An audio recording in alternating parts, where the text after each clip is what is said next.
Welcome to our explainer. Today we are diving into a book that, honestly, has probably started more dinner table arguments about money than any other.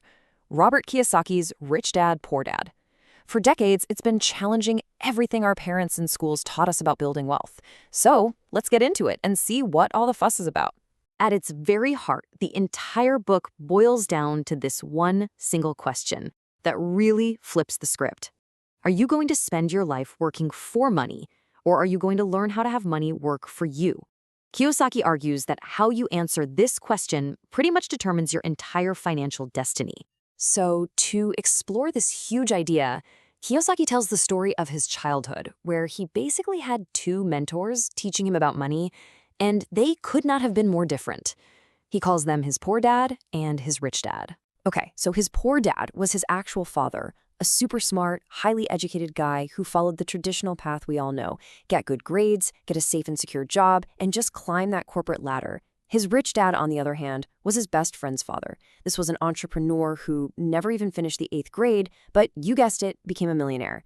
And it's this massive difference in their worldviews that drives every single lesson in the book. Now, the book argues that if you follow poor dad's traditional advice, the whole go to school, get a safe job thing, it leads most people straight into a financial trap. He gave it a name that's now famous: the rat race. So what exactly is the rat race? I mean, we've all heard the term, right? Well, think about it like this. You get a promotion, you get a raise. Awesome. What's the first thing most people do? Maybe you buy a nicer car, you move into a bigger house, but now your monthly bills are higher, which means you're even more dependent on that next paycheck. You're running faster and faster on the hamster wheel, but you're not actually going anywhere. It's a trap that, from the outside, looks a lot like the middle-class dream. Okay, so if the rat race is the trap that poor dad's advice leads you into, then how in the world do you get out? This is where the whole explainer shifts, and we dive into the lessons from Rich Dad, the core principles he taught for building real, lasting wealth. And that brings us to what is, without a doubt, the book's most famous concept, all wrapped up in this one quote. It is a total reversal of how most of us are taught to think. The goal isn't just to get a bigger salary, the goal is to own things, assets that do the earning for you, whether you show up to work or not. The key to making this huge shift, according to Rich Dad, is something called financial literacy. It's all about learning to speak the language of money. And his point is, if you don't understand this language, you're basically playing a game where you don't even know the rules, let alone how to win. Now this right here might just be the most powerful and, frankly, the most controversial lesson in the entire book. Kiyosaki gives a brutally simple definition for these terms. An asset puts money in your pocket. A liability takes money out of your pocket. That's it. End of story. By this logic, he says the rich spend their lives buying assets, while the middle class buys liabilities that they think are assets, like that brand new car or even your family home if it's costing you more every month than it generates. So what does this actually look like? Well, it means you've got to shift your focus away from just your paycheck and toward actively buying or building income-generating assets. We're talking about things like stocks that pay dividends, rental properties that generate cash flow, or a business that can run without you having to be there 24/7. And this is a big one. It means you have to get comfortable with taking calculated risks and seeing mistakes not as failures, but just as expensive lessons. This whole thing also requires changing the actual words you use day to day. Rich Dad taught that saying the words, "I can't afford it," is a mental dead end. It literally shuts your brain down.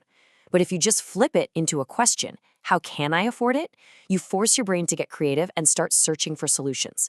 You turn a roadblock into a puzzle that needs solving. But for all its fame and popularity, this book is definitely not without its critics. So to really give you the full picture, we have to look at both its strengths and its pretty well-known weaknesses. Okay, the book's biggest strength, hands down, is its simple, powerful storytelling. It's absolutely fantastic at sparking a whole new way of thinking about money, especially if you're a beginner. The main criticism, though, is that it's all why and very little how. It's way more of a motivational speech than a practical step-by-step guide, and critics often warn that some of its advice is just too simplistic or even risky if you don't do a lot more research. So, taking all of that into account, what's the final takeaway here? What is the ultimate value of reading this book? All right, the final verdict is this: Rich Dad, Poor Dad is best seen as a gateway. It is not the final destination. Its real purpose isn't to be a financial manual, but to be that one book that completely shatters your old perspective and inspires you to start seeking out real financial knowledge for yourself.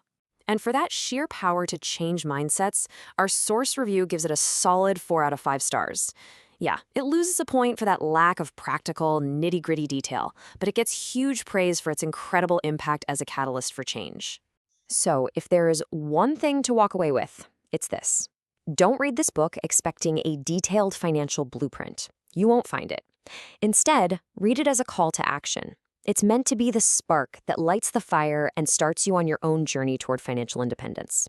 And that really leaves us with one final, very personal question for you to think about.